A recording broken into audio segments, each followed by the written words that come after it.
జగంపేట నియోజకవర్గంలో TDP, Janasena, BJP ఉమ్మడి అభ్యర్థి జ్యోతుల నెహ్రూ ప్రచారం ఊపందుకుంది. ప్రతి ఓటర్ దగ్గరికి 9 సార్లు వెళ్లే విధంగా ప్రచారాన్ని ప్లాన్ చేసినట్లు నెహ్రూ తెలిపారు. జగంపేట నియోజకవర్గంలో అణువణువు తెలుసునని, నియోజకవర్గాన్ని అభివృద్ధి చేసేందుకు ప్రత్యేక ప్రణాళిక ఉంది అంటున్న జ్యోతుల నెహ్రూతో మా ప్రతినిధి Satish face to face. Kakinada జిల్లా జగ్గంపేటలో జనసేన, టీడీపీ, బీజేపీ ఉమ్మడి అభ్యర్థిగా జ్యోతుల నెహ్రూ అయితే ప్రచారం జోరుగా సాగిస్తున్నారు. ప్రస్తుతానికి తాళ్ళూరు గ్రామంలో ప్రచారం సాగుతుంది. ప్రస్తుతానికి మనతో పాటు నెహ్రూ ఉన్నారు. వారిని అడిగి మరింత సమాచారం తెలుసుకునే ప్రయత్నం చేద్దాం. సార్ చెప్పండి, ప్రచారం ఏ విధంగా సాగుతుంది? జనాల్లో స్పందన ఏ విధంగా వస్తుంది? జనంలో స్పందన మేము ఊహించిన దానికంటే ఎక్కువ స్పందన కనిపిస్తున్నటువంటి పరిస్థితి ఉంది. అయితే ప్రచారం మొదలుపెట్టి 4 సంవత్సరాలు బట్టి కూడా 4.5 సంవత్సరాలు బట్టి నేను ప్రజల్లో ఉన్నాను. కంటిన్యూ ప్రచారం ఏ రోజుకి ఆ రోజు పార్టీని బలోపేతం చేసుకుంటూ ముందుకెళ్తున్నటువంటి పరిస్థితి ఉంది.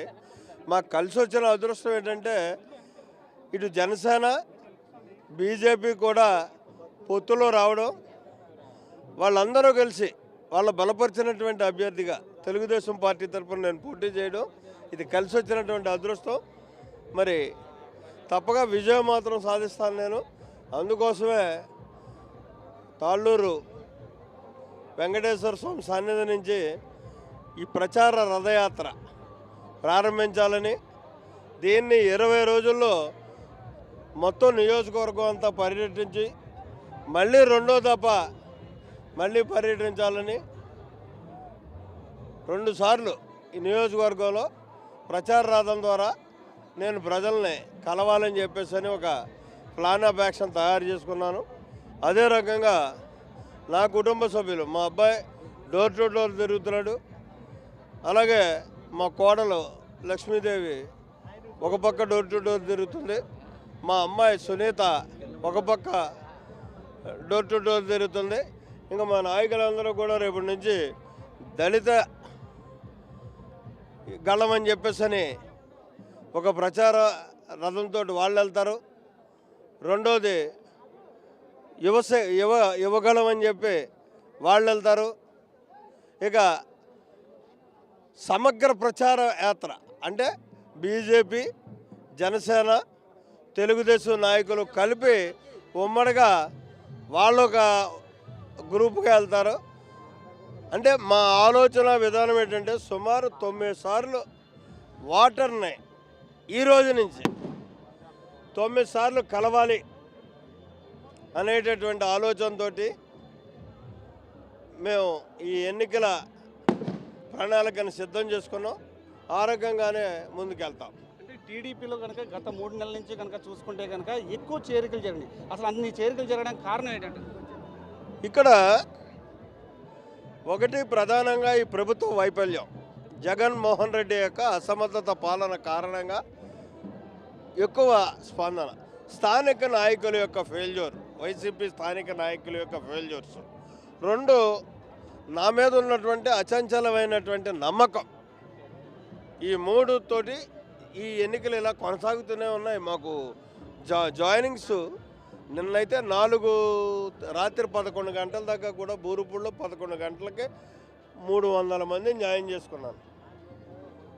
కొనసాగుతూనే ఉన్నాయి అలా ఈ జాయినింగ్స్. అయితే గెలిచిన వెంటనే నియోజకవర్గ ప్రజలకంటే ఈ ప్రాంతం మనం చూసుకుంటే కనుక రైతులు కావచ్చు, లేకపోతే నిరుద్యోగులు కావచ్చు, లేకపోతే విద్యార్థులు కావచ్చు, వీళ్ళందరికీ కూడా ఏం చేసి మీ ప్రణాళిక ఏ విధంగా ఉండబోతుంది? అసలు నియోజకవర్గ ప్రజలకి ఏం చేద్దాం? నేను చాలా గర్వంగా చెప్పగలను.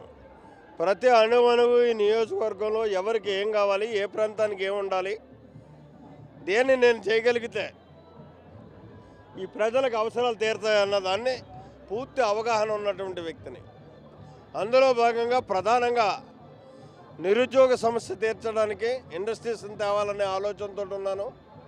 అలాగే ఫ్రీ వైద్యం, కార్పొరేట్ స్థాయిలో వైద్యాన్ని అందేవాలి నా ప్రాంత ప్రజానీకానికి అనేటటువంటి ఉద్దేశంతో ఉన్నాను.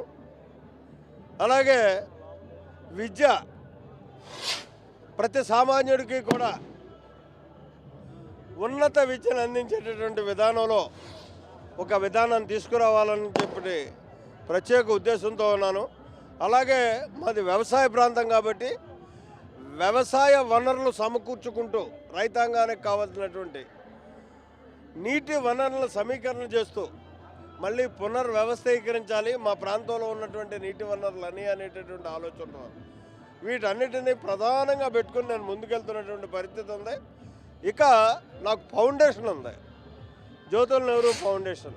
ఆ ఫౌండేషన్ ద్వారా ఎవరైతే పేద కుటుంబాలు ఉంటాయో ఆ పేద కుటుంబాల్లో పెళ్ళయ్యే ప్రతి అమ్మాయికి కూడా ఆర్థిక సహాయం చేయాలనేటటువంటి ఆలోచనతో అది నా వ్యక్తిగతమైనటువంటి మా ఫౌండేషన్ ద్వారా నిర్ణయం. అలాగే 20,000 ఇళ్ళు G+2 పేదవాళ్ళకి ఫౌండేషన్ ద్వారా నిర్మాణం చేయించి ఇవ్వాలని చెప్పేసి దృక్పథంతో ఉన్నాం. ఇది నా ప్రణాళిక. నేను ఎట్టి పరిస్థితుల్లోని దీన్ని రాబోయే 5 సంవత్సరాల కాలంలో పూర్తి చేసి తీరతాను. జగ్గంపేట నియోజకవర్గంలో ప్రచార రథంతో ప్రచారాన్ని ప్రారంభించారు. విద్య, వైద్యం, ఉపాధి, రైతులకు మెరుగైన సదుపాయాలు కల్పిస్తూ అంటే ఒక అభివృద్ధిని ఒక ప్రణాళిక రూపంలో సర్దుకుంటూ కూడా జగ్గంపేట నియోజకవర్గాన్ని అభివృద్ధి చేసే విధంగా అయితే మాత్రం ప్రణాళికను కూడా సిద్ధం చేసుకున్నారని చెప్పి జ్యోతుల నెహ్రూ చెప్తున్నారు. ఇది ఇక్కడ పరిస్థితి. కెమెరా పర్సన్ చేతంతో సతీష్, 10 టీవీ, జగ్గంపేట నియోజకవర్గం.